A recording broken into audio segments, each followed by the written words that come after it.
لوگ یہ کہتے کہ جب اسلام بت پرستی میں نہیں مانتا ہے، آپ مسلمان سب سے زیادہ بت پرستی کرتے، آپ کعبہ کی طرف سجدہ کرتے ہیں، وہ سب سے زیادہ بت پرستی ہے۔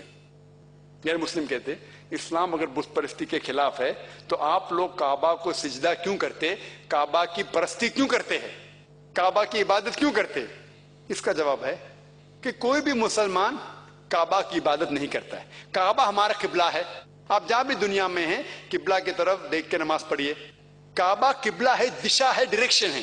مثال کے طور پہ ہمیں اگر آج نماز پڑھنے کا یہاں، تو کوئی لوگ کہیں گے کہ دکشن کی طرف دیکھ کے پڑھیں گے، کچھ لوگ کہیں گے پشچم، کچھ کہیں گے ایسٹ، کچھ کہیں گے ویسٹ، کچھ کہیں گے نارتھ، کچھ کہیں گے ساؤتھ۔ تو اجماع ہونے کے لیے ہمیں ایک طرف دیکھنا چاہیے، اور اللہ فرماتے ہیں کہ ہمیں دیکھنا چاہیے کعبہ کی طرف۔ تو کعبہ ہمارا قبلہ ہے، اور سب سے پہلے جو جغرافی میپ، جو نقشہ بنائے تھے دنیا کا، وہ مسلمان تھے۔ 1154 میں الادریسی نے نقشہ بنائے تھے پوری دنیا کا، اور جب مسلمان نقشہ بناتے تھے تو ساؤتھ پول اوپر تھا، نارتھ پول نیچے تھا، اور کعبہ بیچ میں تھا۔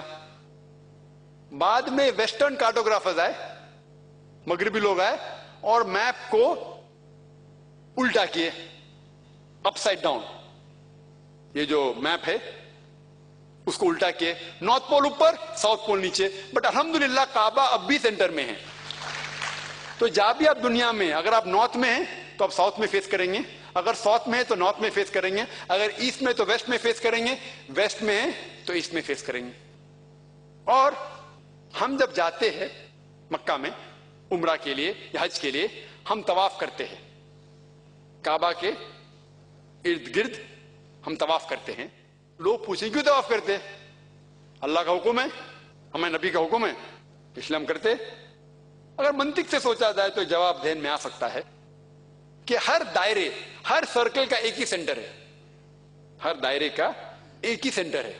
ہم جب سرکم ایمبولیٹ کرتے ہیں، کعبہ کے گول جاتے ہیں، یہ تسلیم کر رہے ہیں کہ اللہ ایک ہے۔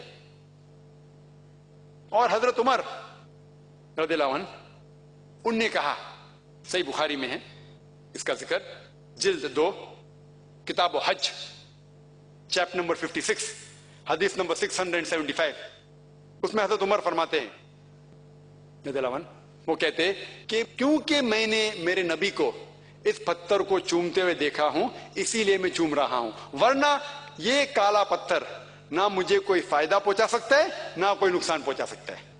یہ الفاظ سیکنڈ خلیفہ کے، دوسرے خلیفہ کے، کہ یہ پتھر نہ مجھے کوئی فائدہ پہنچا سکتا ہے نہ نقصان پہنچا سکتا ہے، کافی ہے ہمیں یہ کہنے کے لیے کہ یہ پتھر کو ہم نہیں پوچھتے۔